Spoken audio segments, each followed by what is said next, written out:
The third topic should be the last one. In fact, it is difficult to separate them as they are all related to each other. The third topic I will talk about is the historical evolution of Chinese painting. When discussing the epochal character of Chinese painting in the 20th century, there are two difficult issues. One is the proposition of innovation.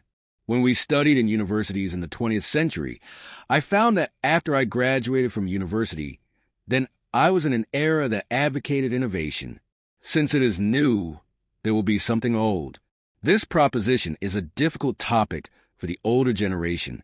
However, for the younger generation, it is even a high threshold, because this innovation in Chinese painting, if there is an innovation without foundation, it will be unattainable and difficult to break out a new path. This is an extremely wide topic, and I cannot talk about it today. We can take time to discuss this topic when we have more time in the future. The issue of tracing the origins that I talked about earlier is equally important to both younger and older generations. It is not because I am old, I have learned a lot, and I am very experienced, so I do not need to trace the origins. It is not like that. For both the older and younger generations, this issue of tracing the origin is the most important one among the top priorities. Chinese painting has its own independent traditional aesthetic requirements. Although the silk painting originated in the Warring States period, it has lasted for more than 2,000 years. This more than 2,000 years is an extra long time. The original context of this story has already gradually faded. Therefore, when Xie He of the Southern Qi dynasty commented on paintings, he had a famous saying, "Je shi yan xiang." It is that you do not mention this story, because once the story rises to the surface, it becomes apparent. We should downplay the story but state the xiang, to state the pattern or principle of the story itself, a kind of spiritual thing, then it can consider as the best. If we explain it in a trendy way, we can say that this form or shape which we see in the world, when entering your heart, becomes an introverted sense, then reflecting again onto the picture of the painting.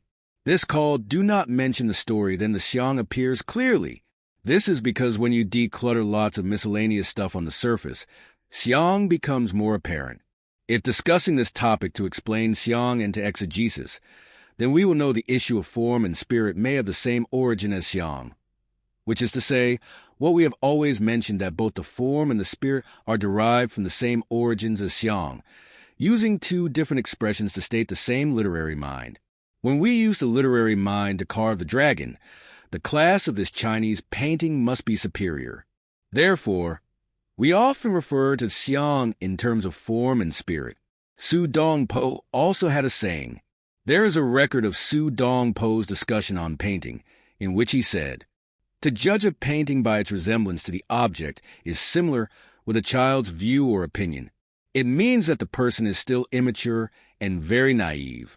Su Dongpo said, "If one judges a painting by its resemblance to the object, his view is similar to that of a child."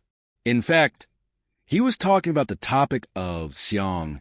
In all dynasties, only those followed this way can reach the superior level. The ones only talk about the surface stories cannot reach it. So, we can have a lot more in-depth discussions on this issue, because this related to that it involves how we can enter a higher level in contemporary times. Owing to the contemporary people often blurred by the superficial phenomena of things, therefore, they are difficult to enter this literary mind. You cannot produce excellent works if you cannot enter the literary mind. For Chinese painters, the theory of xiang related to the enlightenment of Chinese civilization is a lifelong spiritual realm. There exists no fashionable issue in the historical evolution of Chinese painting, but the direction of the times runs through it all. So there are differences between the Tang, Song, Yuan, Ming, and Qing dynasties. Change itself is always a characteristic of the times. Today, I simply talked about these, just chatting like this. Sometimes it may easily lead to some wonderful sparks. That is all I say today. Thank you. Master Wu Yi, lecture on July 9th, 2023. Edited by Mrs. Wu, artist Shenrong Er, and compiled by his disciple, Ping Hui Ku, on September 28th, 2023, Teacher's Day.